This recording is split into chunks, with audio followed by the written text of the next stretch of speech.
బంగాళాఖాతంలో అల్పపీడనం ఏర్పడింది. ఇది క్రమంగా బలపడుతూ వాయుగుండంగా మారనుంది. మే 28వ తేదీ ఉదయం 10 గంటల 30 నిమిషాలకు అల్పపీడనం ఏర్పడినట్లు అధికారికంగా ప్రకటించింది వాతావరణ శాఖ. ప్రస్తుతం ఈ అల్పపీడనం వాయువ్య బంగాళాఖాతంలో ఒడిషా రాష్ట్రం తీరం వెంట ఉందని తెలిపింది.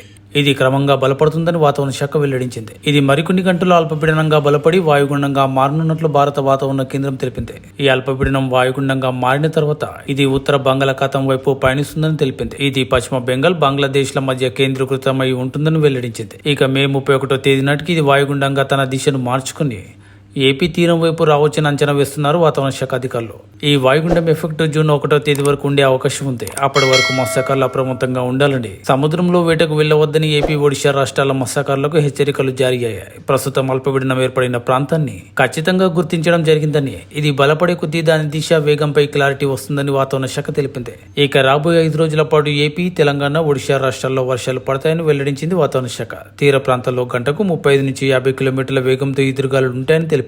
దీంతో జనం అప్రమత్తంగా ఉండాలని హెచ్చరించింది. మే 30వ తేదీ నాటికి వాయుగుండం తీవ్రత, వేగం, దాని ప్రభావం ఏ విధంగా ఉంటుందని, వాయుగుండం బలపడి తుఫానుగా మారుతుందా లేదా అనే విషయాలపై క్లారిటీ వస్తుందని స్పష్టం చేసింది భారత వాతావరణ శాఖ.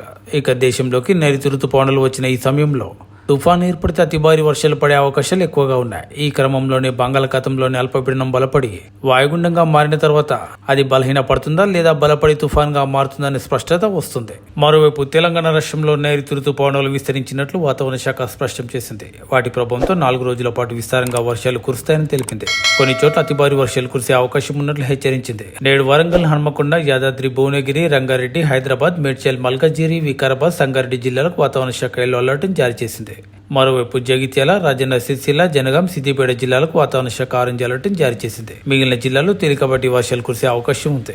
ఆంధ్రప్రదేశ్, తెలంగాణ రాష్ట్రాల్లో ప్రవేశించిన నైరుతి రుతుపవనాలు చురుగ్గా కదులుతున్నాయి. ఇప్పటికే పలు ప్రాంతాల్లో భారీ వర్షాలు పడుతున్నాయి. ఈ క్రమంలో బంగాళాఖాతానికి వాయుగుండం ముప్పు పొంచి ఉందని వాతావరణ శాఖ హెచ్చరించింది. నైరుతి రుతుపవనాలు ఏపీ, తెలంగాణలో చురుగ్గా కదులుతున్నాయి. దక్షిణ అరేబియా సముద్రం, మాల్దీవులు, కొమరిన్ ప్రాంతం, ఇంకా బంగాళాఖాతం, దక్షిణ మధ్య ప్రాంతం, ఈశాన్య బంగాళాఖాతం వరకు వ్యాపించాయి. ఫలితంగా దక్షిణాది రాష్ట్రాల్లో విస్తారంగా వర్షాలు పడుతున్నాయి. గడిచిన 3 రోజుల క్రితమే రాయలసీమలో ప్రవేశించిన రుతుపవనాలు క్రమంగా ఆంధ్రప్రదేశ్ అంతటా విస్తరించాయి. ఇదిలా ఉండగా బంగాళాఖాతంలో ఏర్పడిన ఉపరితల ఆవర్తనం మరింత బలపడినట్లు ఐఎండీ తెలిపింది. రాబోయే 24 గంటల్లో ఇది కాస్త ఉత్తర బంగాళాఖాతంలో వాయుగుండంగా మారనుంది. ఆ తర్వాత ఇదే వాయుగుండం క్రమంగా తుఫాన్గా మారే అవకాశాలు లేకపోలేదని వాతావరణ శాఖ తెలిపింది. దీని ప్రభావంతో ఒడిశా, ఉత్తరాంధ్ర జిల్లాల్లో భారీ వర్షాలు కురుస్తాయని తెలిపింది. ఇప్పటికే అల్పపీడనం కారణంగా ఆంధ్రప్రదేశ్ లో చెదురుముదురు వర్షాలు పడుతున్నాయి. నేడు శ్రీకాకుళం, విశాఖపట్నం, ఏలూరు, విజయనగరం, పార్వతీపురం, మన్యం, పల్నాడు, ప్రకాశం, కర్నూలు, ఇంకా నంద్యాల, శ్రీ సత్యసాయి, అల్లూరి సీతారామరాజు జిల్లాలో భారీ వర్షాలు కురిసే అవకాశం ఉంది.